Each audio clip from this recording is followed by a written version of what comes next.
Okay, I've just booted the computer. The video will settle in a moment with any luck. And yeah, there it is booting. I don't know if you noticed the penguins there were slightly wrong colour. Again, that's to do with the graphics adapter, the GPU, the graphics unit in the chip. It's so old that the kernel can't set it up correctly, or the correct driver's not there, it's not compatible. It does settle down once you get into an X Windows, it resets the colours, so the colour is a bit odd. If I go into the kernel configuration, there's colours missing and it's hard to use. But it's strange because once you've been into Xorg, into the GUI, and you come out, all the colours are reset, so it's like the kernel can't set them up properly. And I've tried setting loads of things in the kernel to fix it, and I can't find anything. So I'm at a loss as to what it is. The fact that it can be set up externally with a user program leads me to think that the kernel doesn't really support this GPU correctly. Anyway, here I am in the console of this machine. We'll log on as Kernotex.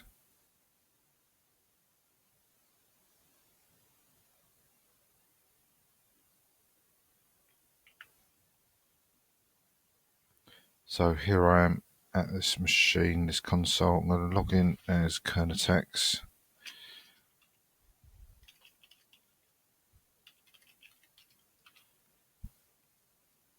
And see what happens when I type StartX.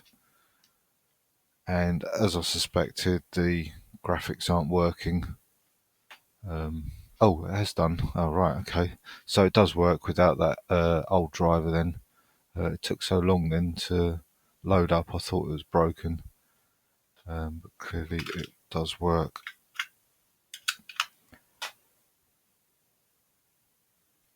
So let's move these around. And what I need to do, where did I get to?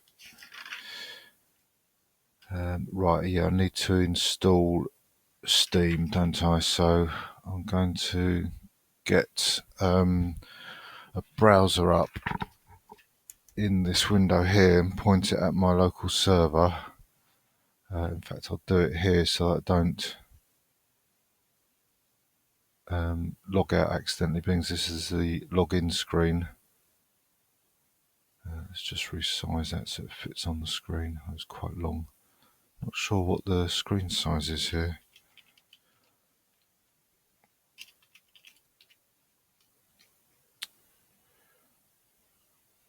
Alright, so it's set to HD, full HD size, which kind of seems about right given the sizes of the fonts.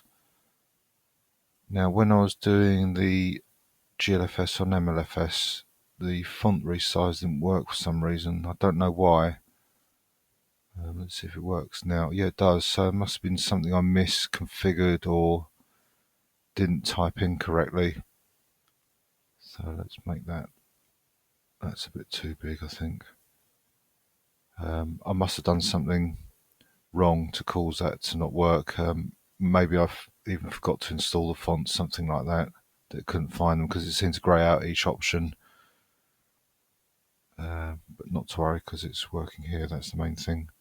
So that extra option toolbar that I added when I compiled Xterm, that's what's allowing me to change these settings. If I didn't put that in, this toolbar wouldn't exist. So you can see it's quite useful to make some changes, non-permanent changes. Right, so I'll go into the sources GLFS just in case I need to download anything. I don't think I do, but just in case.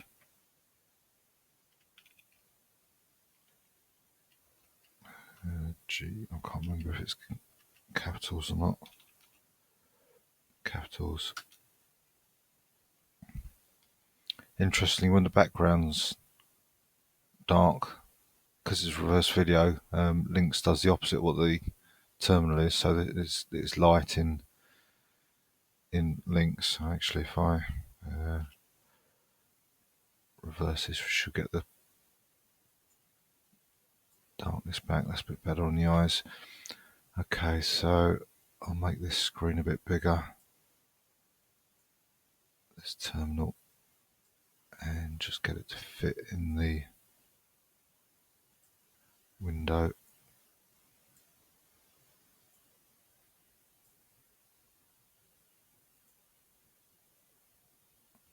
I'll move this over here so that I've still got access to that one there. I'll move that down there if I need another one. Okay, so I need to go to the book.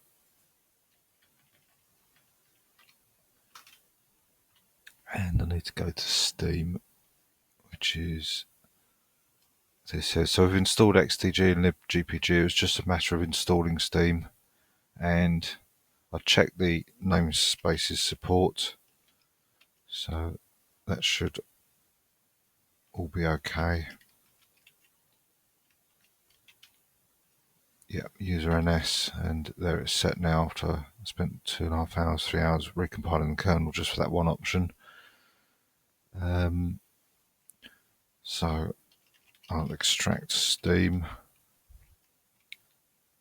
And as you see, it says there it's a Steam launcher. It just launches, and which is why I need the GUI, and downloads the stuff it needs. So it's not actually the Steam product itself. So it looks like I need to put this in and then run make install as the root user.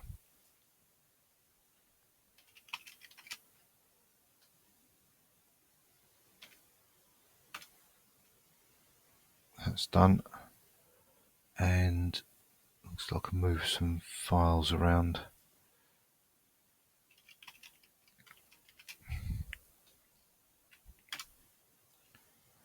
We'll rename it. For executing Steam, you need to ensure you got the symlinks in P11 kit. So we did that. We did that one, and we're in an X11 instance, so I have X-Wayland running in a Wayland session, have a working internet connection. So I have got all of that.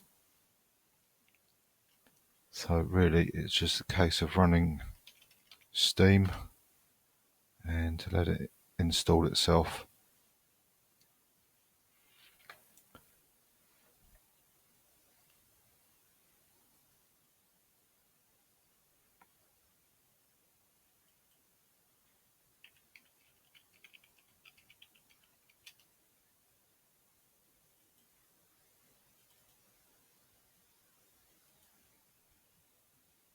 And there you can see it's downloading. So it's a little bit slow. Been having problems with the internet again, so it's not quite as fast as it is normally. So I'll just wait for this to finish.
Okay, well, they got there in the end.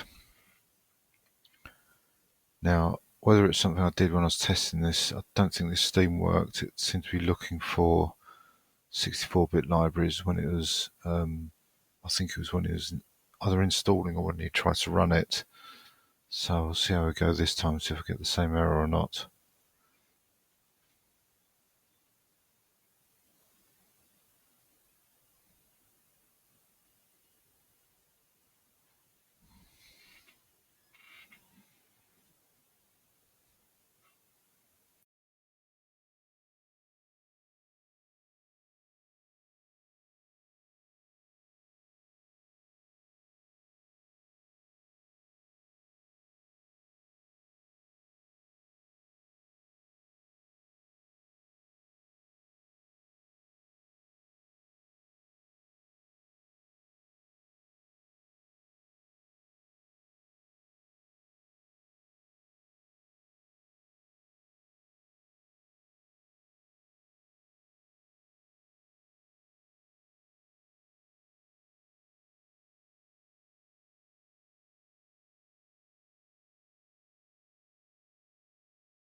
Okay, well, I'm not sure what happens there, but that looks like the video signal's lost.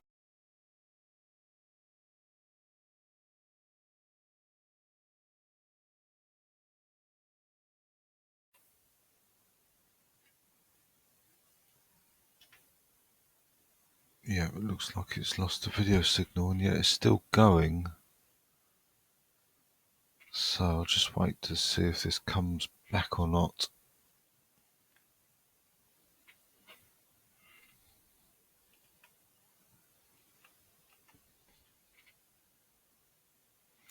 There's definitely activity because I can see the hard disk light going on and off. But as to what's happened, I'm not sure.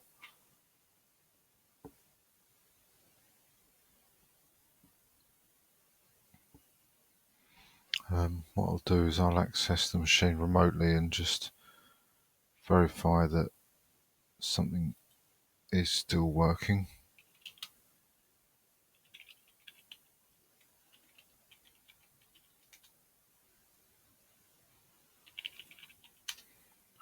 I've logged in successfully, and yeah, I can see that everything's still working correctly. It's just the video that stopped working, and it doesn't seem to be locking back on again.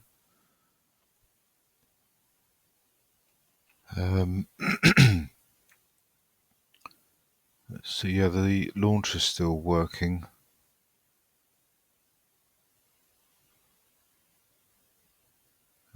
But without the video, there's not a lot I can do.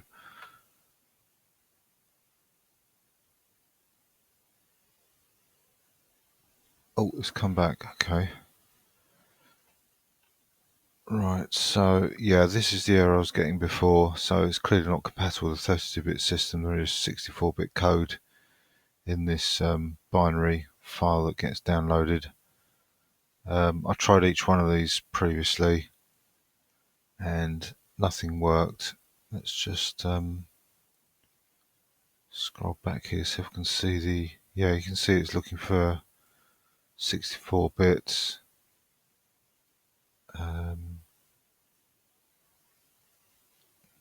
Not sure why the video went during this time. It's a bit strange because that didn't happen when I was testing.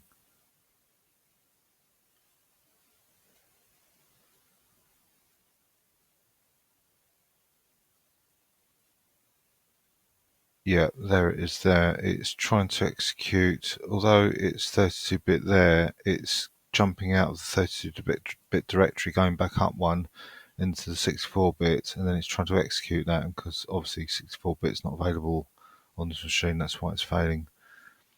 So what I should do is I could try one of these and see if it comes back, but as I say, it didn't because it's just trying to work with 64-bit. I can't remember if that spawns Steam again or not. Let's try. rerunning it. Doesn't look like it spawns it again. You have to run it manually. So it said then it knew it was running on a 32-bit installation. If I can scroll, no, it's running now. I can't scroll back.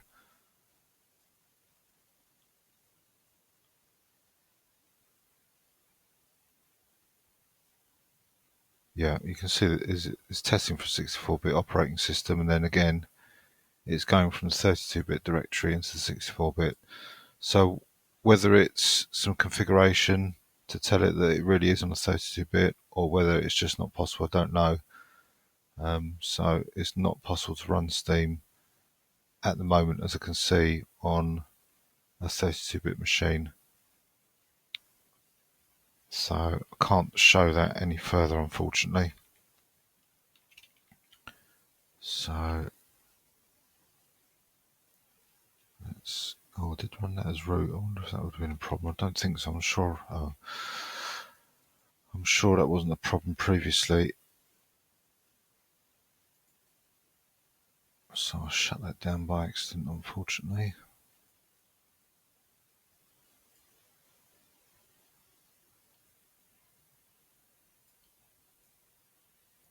So let's recreate this window.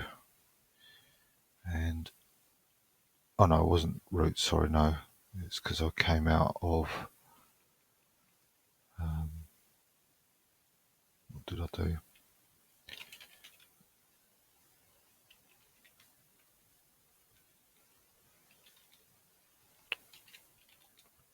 Oh yeah, I'm a Kernotex. Yeah, for some reason the colours aren't working even. I'm not sure why that is.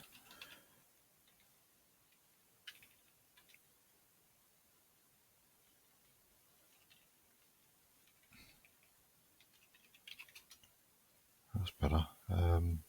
Maybe it's the way that the Xterm starts up, that it doesn't run profile because of the way it logs in. So that's obviously why that's a problem. So I'm going to tidy up the Steam directory, Steam launcher. But what I will do is I'll demonstrate the 32-bit version of Factorio running, because that should work. And it's that one there, yeah. So if I extract that,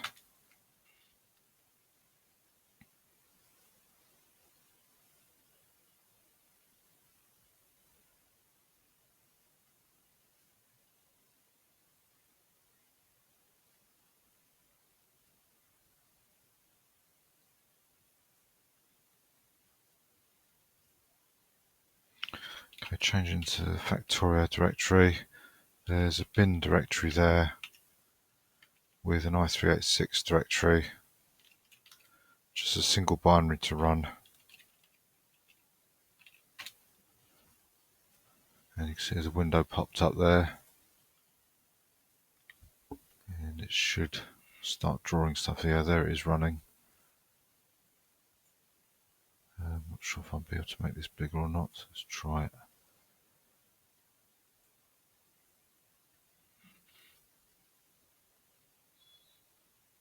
I may have confused something there by doing that, but that's wait. It's just got to do something with some of the files that get distributed by default.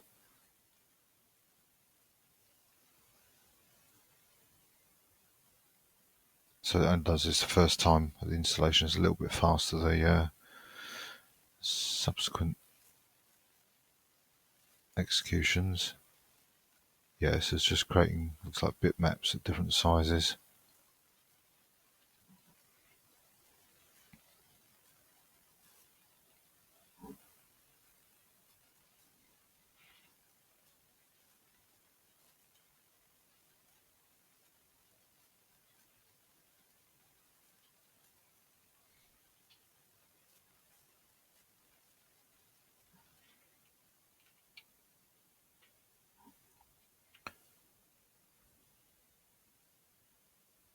So I'm just observing this remotely, and it is actually executing on both cores, but not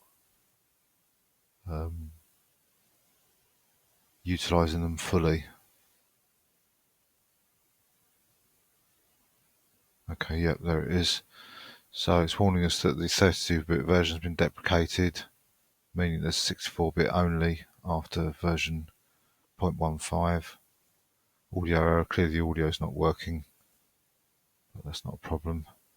So if I go to play, start new campaign.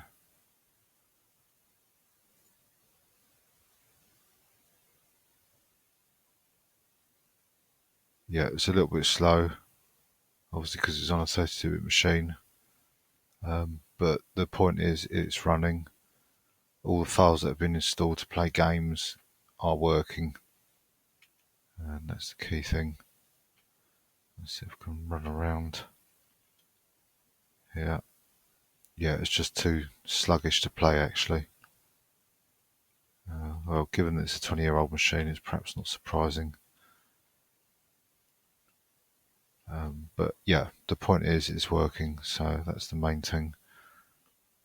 So I'll quit this.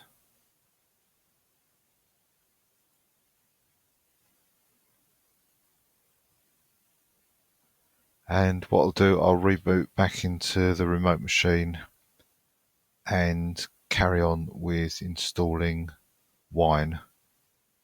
And what I might do is possibly install another game that I normally install at the end of GLFS called The Battle for Wesnoth, just to show that other games can run.